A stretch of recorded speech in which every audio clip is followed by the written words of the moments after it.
दिल्ली पोलिसांनी काँग्रेसचे खासदार तथा लोकसभेचे विरोधी पक्षनेते राहुल गांधी यांना अखेर ताब्यात घेतलं आहे। राहुल गांधी यांच्या नेतृत्वात गेल्या 3.5 तासापासून काँग्रेसचं पंतप्रधान नरेंद्र मोदी यांच्या दिल्लीतील निवासस्थानाबाहेर आंदोलन सुरू होतं, पण आता पोलिसांकडून काँग्रेसच्या सर्व दिग्गज नेत्यांची धरपकड केली जात आहे।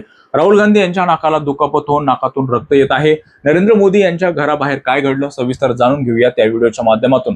काँग्रेसचे खासदार राहुल गांधी यांना अखेर पोलिसांनी ताब्यात घेतलं आहे। गेल्या 3.5 तासापासून सुरू असलेल्या आंदोलनानंतर पोलिसांनी राहुल गांधी यांना ताब्यात घेतलं। राहुल गांधी यांच्यासह आंदोलनात सहभागी झालेल्या काँग्रेसच्या अनेक दिग्गज नेत्यांची पोलिसांनी धरपकड केली। पंतप्रधान नरेंद्र मोदी यांच्या दिल्लीतील निवासस्थानाबाहेर या सगळ्या घडामोडी घडत आहेत। काँग्रेसकडून नीट पेपर फुटी प्रकरण आणि विद्यार्थ्यांवर काल झालेल्या लाठीमाराच्या घटनेचा निषेध करण्यासाठी थेट पंतप्रधानांच्या निवासस्थानाबाहेर ठिय्या आंदोलन करण्यात आलं। दिल्लीतील राजकीय वातावरण सध्या प्रचंड तापलं आहे। एकीकडे जंतर मंतर मैदानावर सीजेपीचं आंदोलन सुरू आहे, तर दुसरीकडे काँग्रेसचे नेते राहुल गांधी यांच्या नेतृत्वात पंतप्रधान नरेंद्र मोदी यांच्या निवासस्थानाबाहेर काँग्रेसचं ठिय्या आंदोलन केलं जात आहे।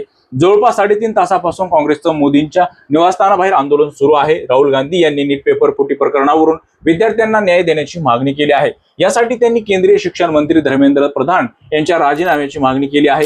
सोबतच राहुल गांधी यांनी पंतप्रधान नरेंद्र मोदी यांच्या देखील राजीनाम्याची मागणी केली आहे। राहुल गांधी यांच्यासह काँग्रेसचे अनेक खासदार या ठिय्या आंदोलनात सहभागी झाले होते। खासदार प्रियंका गांधी हे देखील या आंदोलनामध्ये सहभागी झाल्या होत्या।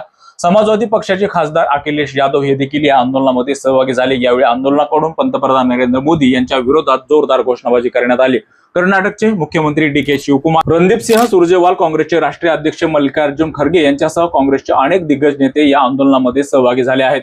पोलिसांकडून सुरुवातीलाच काही आंदोलकांची धरपकड करण्यात आली। यानंतर केंद्र सरकारच्या वतीने केंद्रीय मंत्री जितेंद्र सिंह राहुल गांधी यांच्यासोबत चर्चेसाठी आंदोलनस्थळी दाखल झाले। जितेंद्र सिंह यांनी राहुल गांधी यांच्या मागण्या ऐकून घेतल्या। या मागण्या घेऊन त्यांनी पंतप्रधान नरेंद्र मोदी सोबत चर्चा केली।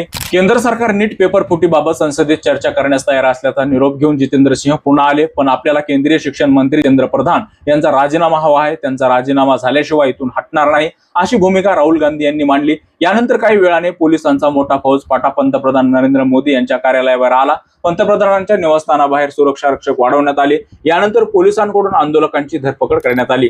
जवळपास 3.5 तास आंदोलन चालल्यानंतर पोलिसांचा मोठा फौजफाटा पंतप्रधान निवासस्थानाबाहेर आला। पोलिसांनी आंदोलक आणि नेत्यांची धरपकड केली। पोलिसांनी आधी रणदीप सिंह सुरजेवाल यांना ताब्यात घेतलं, यासोबत इतर खासदारांना ताब्यात घेतलं। पोलिसांनी राहुल गांधी यांना देखील ताब्यात घेतलेलं आहे।